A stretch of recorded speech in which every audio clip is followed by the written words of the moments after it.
Ẹ̀yin èèyàn ilé ìwò lẹ ṣe káàbọ̀ sí Mashola Gist TV. Ṣé àlàáfíà ni ẹwà gbogbo lè ń kọ́ gist tèmi bí a ṣe gbọ́ o. Wọ́n ní àwọn sísítà kábíyèsí, wọ́n ní àǹtí wa M, wọ́n ní wọ́n sọ pé àwọn náà wà guilty o, wípé gbogbo ẹ̀ṣẹ̀ èyí tí kábíyèsí ń kà sí àwọn lọ́rùn yìí tí àwọn ṣe, wọ́n láwọn mọ̀ ipá wọn ṣe.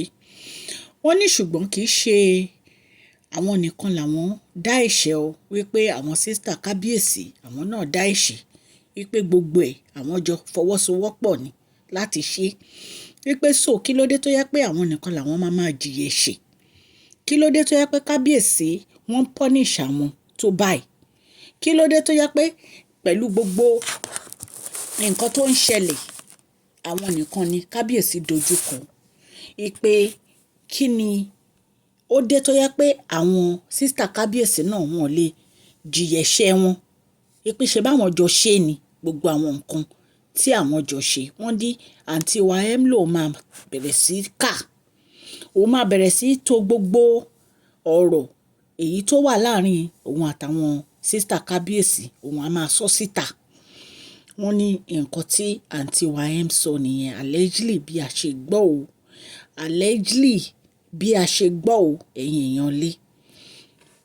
Ẹ̀yin èèyàn lé, tó bá jẹ́ pé gist tí a gbọ́ yìí lórí social media tó bá jẹ́ pé òótọ́ ni, a tún máa padà sẹ́yìn díẹ̀. Ẹ̀yin náà mọ̀ pé ìgbà tí Queen Naomi wà ní palace, ẹ mọ̀ pé wọ́n ní àwọn olórí yìí ń wá, wọ́n ní àwọn sísítà kábíyèsí àti ìyálájé náà ń gbé àwọn olórí fún kábíyèsí bí a ṣe gbọ́ nìyẹn. Wọ́n ní ìyálájé ò tiẹ̀ wá ń lọlé mọ́, wọ́n nínú ààfin ni ìyálájé ń sùn, inú ààfin ni ìyálájé ń gbé. Wọ́n ní ìyálájé dẹ̀ máa ń gbé borùn, wípé àwọn náà máa ń gbérú mọ̀ láti ibì kan síbì kan bí a ṣe gbọ́ ni o, ẹ̀yin aráalé. Ìgbà tí ó yá tí wọ́n frustrate Queen Naomi, tí Queen Naomi kúrò ní palace, ni àwọn olórí gbàjọba, ni wọ́n gbàjọba inú palace. Wọ́n ní àwọn àǹtí àwọn sísítà kábíyèsí, wọ́n ní wọ́n mọ̀ ń pa ọ̀rọ̀ àwọn olórí yìí. Wọ́n ní torí pé wọ́n máa ń rí nǹkan gbà lọ́wọ́ àǹtí wa M àti àwọn ìyókù, wọ́n náà máa ń rí nǹkan gbà lọ́wọ́ wọn. Wọ́n ní so ìgbà yẹn wọ́n máa ń fi Queen Naomi ṣe yẹ̀yẹ́. Ẹ mọ̀ pé Queen Naomi, ọ̀rọ̀ Ọlọ́run ni Queen Naomi ń bá kiri. Ìgbà tí Queen Naomi ní owó tán fẹ́ máa gbé fún wọn, wọ́n náà máa fi wọ́n ṣe yẹ̀yẹ́. Wọ́n ní wọ́n máa gossip ọ̀rọ̀ Queen Naomi bí a ṣe gbọ́ ni o, allegedly bí a ṣe gbọ́ ni o.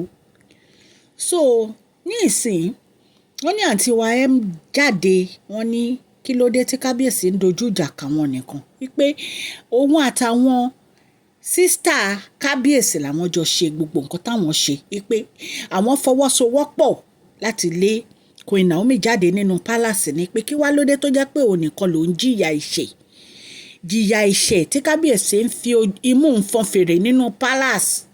Nǹkan tá a gbọ́ nìyẹn tí wọ́n ní àǹtí wa M sọ, allegedly bí a ṣe gbọ́ o. Wọ́n ní àǹtí wa, wọ́n ló tún ti wá sí inú palace pẹ̀lú àwọn kingsman nílùú wọn láti wá bẹ kábíyèsí, wípé kí kábíyèsí forgive òun, ipò mọ̀ pé òun ṣe kábíyèsí o, wípé ṣùgbọ́n òun àti àwọn èèyàn kábíyèsí, àwọn sísítà kábíyèsí làwọn jọ ṣe gbogbo ẹ̀ṣẹ̀ yìí, wípé kì í ṣe òun nìkan, wípé ṣùgbọ́n òun nìkan ni kábíyèsí fi ìyà jẹ, allegedly bí a ṣe gbọ́ nìyẹn, ẹ̀yin èèyàn lé. Wọ́n ní àǹtí wa ní kí ló dé tí kábíyèsí ń fi ìyà jẹ àwọn bí wọ́n ṣe ń fi ìyà jẹ àwọn, wípé tí ó dẹ̀ ń ṣe àwọn nìkan ni wọ́n ṣẹ̀. Ṣé ẹ mọ̀ pé a sọ fún yín wípé wọ́n ní ara ń gbé àǹtí wa, ara ń yún wọn ní gbogbo ìgbà tí wọ́n bá ti wá sínú palace, láì ṣe pé kábíyèsí ló ránṣẹ́ pé wọ́n lára máa ń yún wọn. So wọ́n ní kábíyèsí ò dẹ̀ ṣe nǹkan kan sí ọ̀rọ̀ yẹn, wọ́n ní kábíyèsí kan dákẹ́ ni, wọ́n dẹ̀ ń wò wọ́n, ẹ̀yin èèyàn lé. Wọ́n ní àǹtí wa ní gbogbo nǹkan tí àwọn bò, òun àtàwọn sísítà kábíyèsí gbogbo ẹ̀ ló máa sọ síta, wípé nítorí òun nìkan ló ń jìyà ẹ̀ṣẹ̀ yìí, ipò òun ò wá òkè, òun ò lálàáfíà ara, wípé so òun máa tú gbogbo àṣírí ìsíta. Wọ́n ní nǹkan tá àǹtí wa sọ nìyẹn allegedly bí a ṣe gbọ́ o.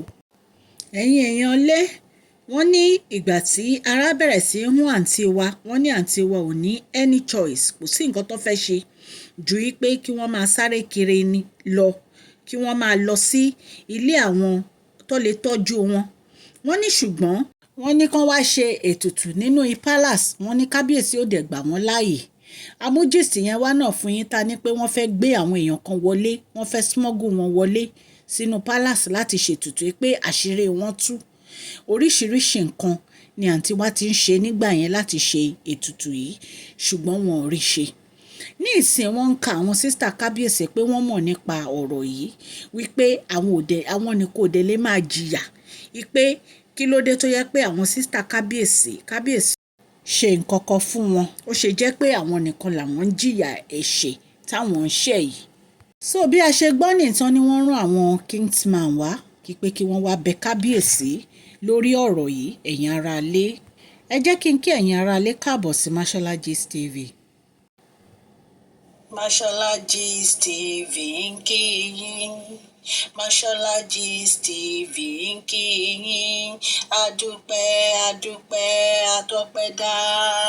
Mashola Gist TV ń kí yín. Mashola Gist TV ń kí yín o. Ó ní ẹ ṣé o, lọ́wọ́ ọkùnrin, lọ́wọ́ obìnrin, lọ́wọ́ ọmọdé, lọ́wọ́ àgbà, lórí gbogbo bẹ́ẹ̀ ṣe ń comment, tẹ̀ ń like, tẹ̀ ń share. Adúpẹ́ ní ọwọ́ gbogbo yín. Mashola Gist TV ń kí yín. Ẹ̀yin olólùfẹ́ wa, ẹ káàbọ̀ sí Mashola Gist TV. Ṣé àlàáfíà ni ẹwà gbogbo lè ń kọ́? Orúkọ mi ni Mashola, kò yí padà. A máa ń sọ̀rọ̀ nípa celebrity gist, royal gist, politics àti gbogbo nǹkan tó ń ṣẹlẹ̀ ní agbègbè orílẹ̀-èdè bàbá wa ní ilẹ̀ Nàìjíríà.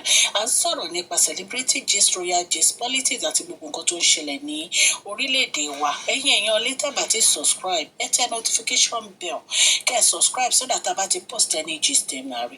À ń sọ Yorùbá lórí channel yìí nítorí pé a fẹ́ gbàgbé àṣà àti èdè wa. Ẹ̀yin èèyàn lé, à ń ṣe advert lọ́lọ́kùn òjọ̀kan lórí channel yìí, ẹ kàn sí wa ní Mashola Gist TV. Ọlọ́run Elédùmarè á bá mi gbọ́wọ́ yín sókè o. Ọlọ́run Elédùmarè á bá mi ran gbogbo yín lọ́wọ́ o. Òkè òkè ni ọlá yín á máa lọ o. Ọlá yín ò ní lọ ìsàlẹ̀ láyé. So wọ́n ní kábíyèsí, wọ́n ní wọ́n sọ wípé ọ̀rọ̀ àǹtí wa ti sú àwọn pátápátá, wípé látìgbà táwọn ti wà nínú pálàsì yẹn, táwọn ti fẹ́ wọn sí inú pálàsì, pé wàhálà àti ìdààmú ni àwọn ń rí lọ́dọ̀ àǹtí wa ìpè ó dẹ̀ ti dé ibi tó jẹ́ pé ó ti dé góńgó ẹ̀mí àwọn. Kí àǹtí wa kí wọ́n jọ, kí wọ́n rọra yọ̀ǹda àwọn, pé ibi táwọn ṣe dé yìí ibẹ̀ ló ń jẹ́ òun. Ẹ̀yin èèyàn lé, nǹkan tá a gbọ́ nìyẹn allegedly o. Ṣùgbọ́n bí a ṣe gbọ́, wọ́n ní pé àǹtí wa ló máa ka gbogbo nǹkan tó wà láàrin òun àti àwọn yèyé mẹ́ta. Ẹ rántí pé kì í ṣe èní ni àǹtí wa ti ń kà.